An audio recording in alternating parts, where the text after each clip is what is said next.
السلام علیکم ناظرین، پاکستان دس ویک کے ساتھ میں ہوں آپ کی میزبان بشرا خان۔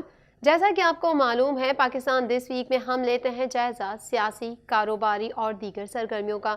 اس ہفتے بھی ہم آپ کے لیے لے کر آئے ہیں تازہ اور منفرد رپورٹس۔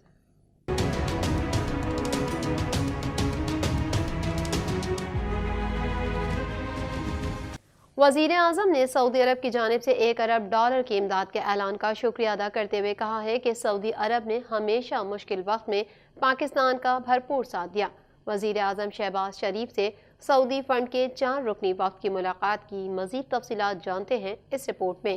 وزیر اعظم نے سعودی عرب کی جانب سے $1 ارب کی امداد کے اعلان کا شکریہ ادا کرتے ہوئے کہا کہ سعودی عرب نے ہمیشہ مشکل وقت میں پاکستان کا بھرپور ساتھ دیا۔ تفصیلات کے مطابق وزیر اعظم شہباز شریف سے سعودی فنڈ کے 4 رکنی وفد کی ملاقات ہوئی۔ ملاقات میں وفاقی وزراء سمیت متعلقہ حکام بھی موجود تھے۔ ملاقات کے دوران پاکستان میں سعودی عرب کے مختلف ترقیاتی منصوبوں کا بھی جائزہ لیا گیا۔ وزیر اعظم نے سعودی عرب کی جانب سے $1 ارب کی امداد کے اعلان کا شکریہ ادا کرتے ہوئے کہا کہ سعودی عرب نے ہمیشہ مشکل وقت میں پاکستان کا بھرپور ساتھ دیا۔ شہباز شریف کا کہنا تھا کہ سیلاب زدگان کی بحالی کے لیے سعودی عرب کی امداد کو انتہائی قدر کی نگاہ سے دیکھتے ہیں۔ $1 ارب امداد کے اعلان پر سعودی عوام اور حکومت کا تہہ دل سے شکریہ ادا کرتے ہیں۔ گزشتہ روز وزیر اعظم شہباز شریف نے سعودی عرب کی جانب سے سرمایہ کاری $10 بلین تک بڑھانے پر اظہار تشکر کیا تھا۔ شہباز شریف کا کہنا تھا کہ سعودی ولی عہد شہزادہ محمد بن سلمان کے تہہ دل سے شکر گزار ہیں۔ ہم اسٹیٹ بینک کے پاس ڈپازٹس $5 بلین تک بڑھانے پر غور کے فیصلے پر مشکور ہیں۔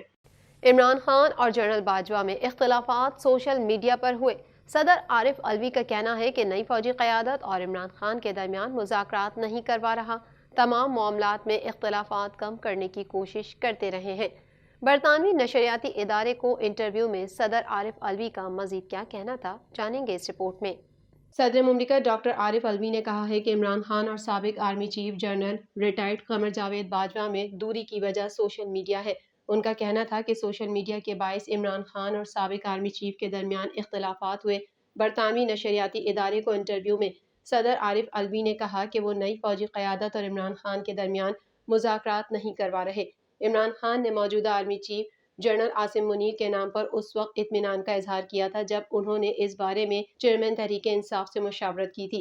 صدر عارف الوی نے کہا کہ یہ الیکشن کا سال ہے، الیکشن ہونے چاہیے، سیاسی جماعتیں آپس میں طے کر لیں کہ الیکشن جلد یا بدیر ہوں گے۔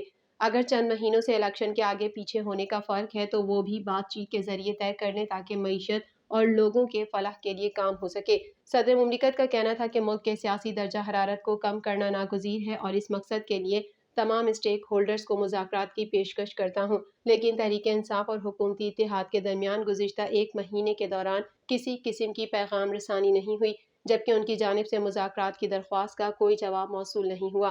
انہوں نے کہا کہ موجودہ اتحادی حکومت تحریک انصاف کے ساتھ بات چیت میں ٹال مٹول سے کام لے رہی ہے۔ گزشتہ 1 ماہ کے دوران حکومتی اتحاد اور پی ٹی آئی میں کوئی رابطہ نہیں ہوا اور نہ ہی مذاکرات کی درخواست کا جواب دیا گیا۔ عارف الوی نے سابق آرمی چیف اور عمران خان کے درمیان اختلافات سے متعلق بات کرتے ہوئے اس کی بڑی وجہ سوشل میڈیا کو قرار دیا ہے۔ صدر الوی نے کہا کہ سوشل میڈیا کو غیر ضروری اہمیت دینے کی وجہ سے غلط فہمیاں پیدا ہوئیں۔ دونوں میں اختلافات کی دیگر وجوہات میں سے ایک اہم وجہ سوشل میڈیا تھا۔ ملک میں فیصلہ ساز قوتیں سوشل میڈیا کو درست طریقے سے ہینڈل نہیں کر پاتی۔ انہوں نے کہا کہ وہ ان تمام معاملات میں اختلافات کم کرنے کی کوشش کرتے رہے ہیں اور آئندہ بھی یہ عمل جاری رکھیں گے۔ دفتر خارجہ کی ترجمان ممتاز زہرا بلوچ نے کابل میں ہونے والی دہشت گردی کی مذمت کرتے ہوئے کہا ہے کہ دہشت گردی دونوں ممالک کے لیے خطرہ ہے۔ پاکستان مشکل وقت میں افغانستان کے ساتھ اظہار یکجہتی کرتا ہے۔ ترجمان دفتر خارجہ کی ہفتہ وار پریس بریفنگ کا مزید احوال جانیں گے اس رپورٹ میں۔ دفتر خارجہ کی ترجمان ممتاز زہرا بلوچ نے کہا ہے کہ پاکستان نے 11 جنوری کو کابل میں دہشت گردی کے واقعے کی مذمت کی۔ وزیر خارجہ بلاول بھٹو نے قائم مقام افغان وزیر خارجہ سے کل فون پر بھی بات کی۔ کابل میں ہونے والی دہشت گردی کی مذمت کرتے ہیں ممتاز زہرا بلوچ نے کہا کہ دہشت گردی دونوں ممالک کے لیے خطرہ ہے۔ پاکستان مشکل وقت میں افغانستان کے ساتھ اظہار یکجہتی کرتا ہے۔ وزیر اعظم محمد شہباز شریف 2 روزہ دورہ متحدہ عرب امارات کے صدر شیخ محمد بن زید ال نہیان کی دعوت پر کر رہے ہیں۔ وزیر اعظم نے دورے کے دوران متحدہ عرب امارات کے صدر اور وزیر اعظم کے علاوہ متحدہ عرب امارات کے نائب صدر اور دبئی کے حکمران شیخ محمد بن راشد المختوم سے ملاقاتیں کی ہیں۔ دفتر خارجہ کی ترجمان نے کہا کہ فریقین نے دو طرفہ سرمایہ کاری تعاون کو وسعت دینے، شراکت داری کو فروغ دینے اور سرمایہ کاری بڑھانے پر اتفاق کیا۔ انہوں نے کہا کہ دونوں ملکوں کے رہنماؤں نے ان ملاقاتوں کے دوران پاکستان اور متحدہ عرب امارات کے درمیان دو طرفہ تعلقات کا جائزہ لیا اور تجارت، سرمایہ کاری اور توانائی کے شعبوں میں باہمی فائدہ مند تعاون کو مزید مضبوط کرنے پر اتفاق کیا ہے۔ ترجمان نے کہا کہ رواں ہفتے پاکستان نے جنیوا میں ڈونرز کانفرنس منعقد کی، جس میں عالمی برادری اور مالیاتی اداروں نے پاکستان کے سیلاب متاثرین کے لیے دل کھول کر مدد کی۔ جنیوا کانفرنس میں پاکستان کو ملنے والی امداد موسمیاتی تبدیلیوں سے نمٹنے اور سیلاب متاثرین کی بحالی کے لیے خرچ کی جائے گی۔ دفتر خارجہ کی ترجمان نے بھارت کے غیر قانونی زیر تسلط جموں کشمیر میں بھارتی فوج کے ہاتھوں انسانی حقوق کی سنگین پامالیوں کی مذمت کرتے ہوئے کہا کہ پاکستان کشمیریوں کی ہر سطح پر حمایت جاری رکھے گا۔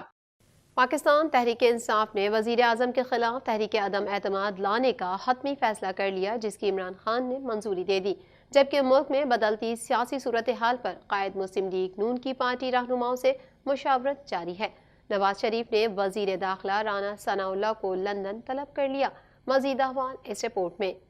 پاکستان تحریک انصاف نے وزیر اعظم کے خلاف تحریک عدم اعتماد لانے کا حتمی فیصلہ کر لیا، جس کی عمران خان نے منظوری دے دی، جبکہ ملک میں بدلتی سیاسی صورتحال پر قائد مسلم لیگ نون کی پارٹی رہنماؤں سے مشاورت جاری ہے۔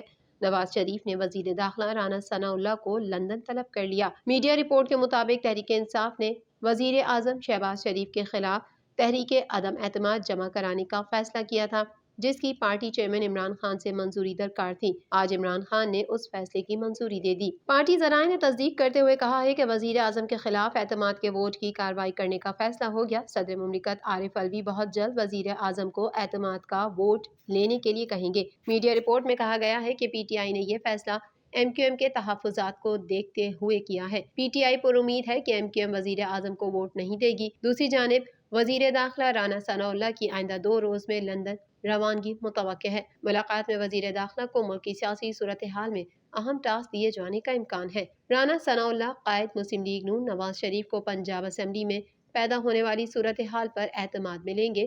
اس موقع پر سینئر نائب صدر مسلم لیگ نون مریم نواز کی وطن واپسی سے متعلق امور کا بھی جائزہ لیا جائے گا۔ لندن میں ہونے والی مشاورت میں مسلم لیگ نون کی سینئر نائب صدر مریم نواز بھی شامل ہوں گی۔ خبروں کے سلسلے کو مزید آگے بڑھائیں گے، مگر یہاں وقت ہوا ہے ایک بریک کا۔